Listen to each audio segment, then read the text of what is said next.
Yüce dağ başında yanar bir ışık.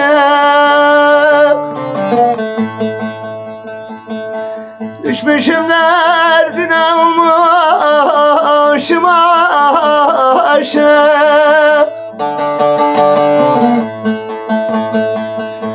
Öyle bir yar sevdim zülfe dolaşık.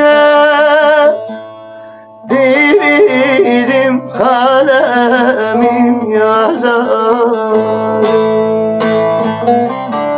Böyle bir yarının derdi var bende, yar bende, can bende.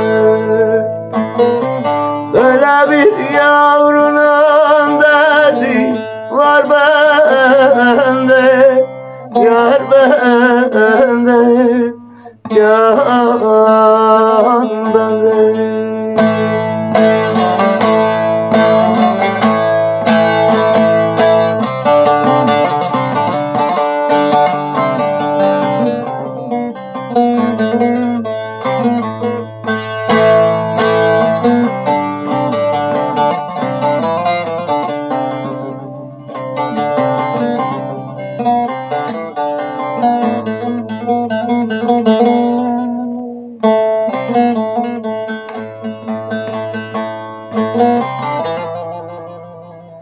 Yüce dağ başından indiremedim.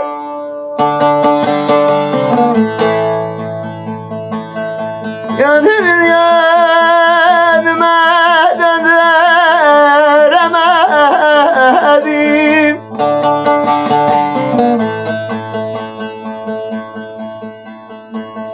Bir güzelin aklın kandıramadım. Dividim kalemim yazarım.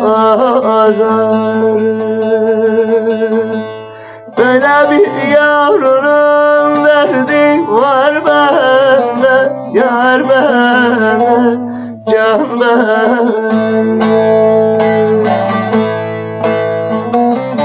Böyle bir yavrunun derdi var bende, yar bende, can bende.